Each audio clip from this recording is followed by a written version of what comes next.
Ladies and gentlemen, good afternoon. Thank you to the Soufan Center for convening this gathering of practitioners, scholars, and public servants dedicated to studying, fighting, and preventing terrorism.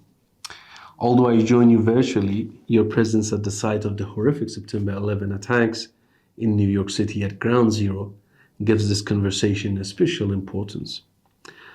I speak to you not only as a citizen of Afghanistan, but as a son who lost his father in this fight, and as a victim, just like my people, just like those who lost their beloved ones in this horrific attack of September 11. On September the 9th, 2001, my father, the late Commander Ahmad Shah Massoud, was assassinated by Al-Qaeda terrorists posing as journalists. Just 2 days later, the same terrorists, unfortunately, they struck the United States and they committed a very horrific crime. These crimes were linked in purpose and planning. September the 9th was meant to silence a voice that warned the world about the danger that was coming, which was terrorism. A voice and leader who would have served as an effective partner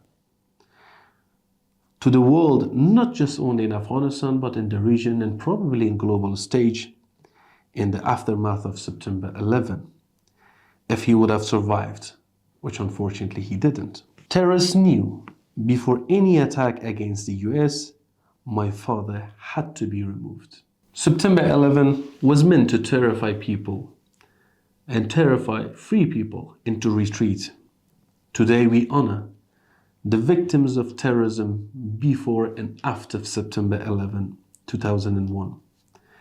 In Afghanistan, in the United States of America, and across the globe, their memory is a call to vigilance and to solidarity. Many view the September 11 attack as a proof of Al-Qaeda's strength. In reality, they were a move of strategic desperation by a transnational network losing momentum. What has changed since is capacity, not intent. The movement is more experienced, more connected, and more deliberate. Its leaders practice patience, adapt to pressure, exploit vacuums, and know that a spectacle is cheap when the world looks away. For example, in Africa, just in the past couple of months, as sources say, hundreds of people, more than 800 people have been killed by these terrorist groups who are connected to Al-Qaeda or were inspired by Al-Qaeda and by Taliban and other terrorist groups. For 20 years, the people of Afghanistan fought alongside the international community, especially the United States, against jihadist terrorist groups, closing sanctuaries, reducing plots, and giving our children room to learn. The struggle did not begin on September 11, and it did not end with the August 2021. The people of Afghanistan have fought against terrorism since 1994, and we still do today under the National Resistance Front and many other resistance entities like the resistance of women of Afghanistan against the terrorism in Taliban. The National Resistance Front are former members of Afghanistan armed forces trained to pursue counter-terrorism on the battlefield. They are brave citizens who refuse to surrender their country to internationally sanctioned groups and terrorism. The security picture today is very dire. Our networks and sources on the ground, numerous United Nations documents and reports, intelligences from other countries, they have documented that since August 2021, more than 20 regional and international terrorist groups, they have found space in Afghanistan under the Taliban protection and tolerance. Our intelligence unit has found solid evidences that the Taliban have distributed thousands of Afghan passports to these foreign terrorist aliens and groups. They include Al-Qaeda and its affiliates, the TTP, Central Asian groups, and others that use Afghanistan soils for recruitment, training, facilitation, and propaganda. This is not a theoretical risk. This is a growing and a measurable risk.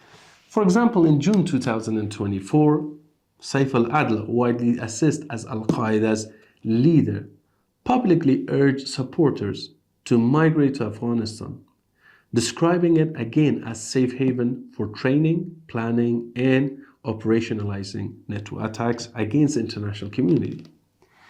This was not nostalgia. It was an operational signal that the door is open and the hub is very much active and alive. The withdrawal of the United States left Afghanistan a ready-made haven for regional and global terrorists. Al-Qaeda is not merely just an ally with the Taliban. It now operates with de facto states cover and effective control through the Taliban regime, which it is using to restructure and expand. Across Asia, shifting geopolitics are intersecting with terrorism, creating a space to normalize violence and to sustain illicit economies in human trafficking and narcotics. Geography may shape our priorities. However, it certainly will not shield any of us from these threats. The regional fallout is already very much visible. Just next to our border in Pakistan, this country faces a very sharp escalation in lethal attacks by groups like the TTP, Al-Qaeda, and others with historic sanctuary across the border. Tajikistan and other Central Asian states report threats from terrorists who are armed and supported by the Taliban. Each cross-border incident, each attempted infiltration erodes regional stability and emboldens those terrorist groups who believe time favors them. At the same time, the ISIS is pursuing its own path, although we strongly believe that the Taliban and ISIS are two sides of one coin. That coin is terrorism and extremism. The ISIS, it recruits aggressively, it improves its tradecraft, seek external reach, and has plotted or executed attacks far beyond Afghanistan. Its rivalry with other groups does not make anyone safer. It widens the menu of threats, unfortunately. The past 4 years have proven to us that the Taliban lack the ability and will to prevent the rise of not just ISIS, but other terrorist groups as well. Afghanistan is unfortunately moving toward a very dangerous path and toward a dangerous vacuum. If we do not act together, that vacuum will be filled by these terrorist groups. For example, Taliban, they created 24,000 jihadi madrasas in Afghanistan in the past 4 years. While they prevent girls to go to school and they change the curriculum to jihadi curriculum, in just 4 years they created 24,000 jihadi madrasas.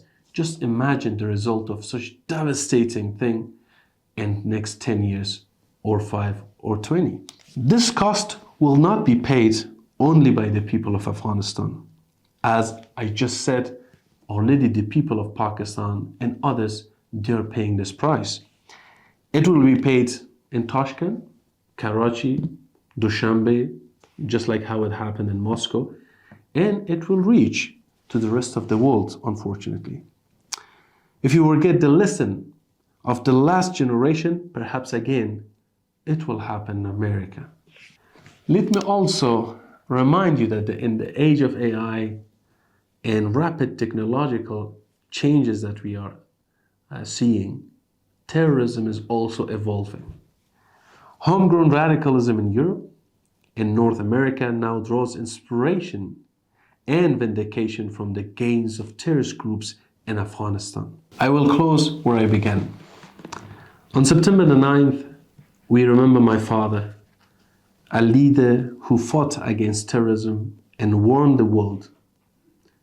On September 11, we honor victims whose memory demands action. The people of Afghanistan and I, we do not ask others to fight our battles.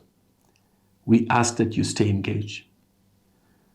You stay engaged on the battlefield of ideas and policies where terrorism either grows or withers. With clarity and resolve, let Afghanistan be where the cycle of terror is broken, not the spark of the next global fire and global tragedy. May God be with you. Thank you very much.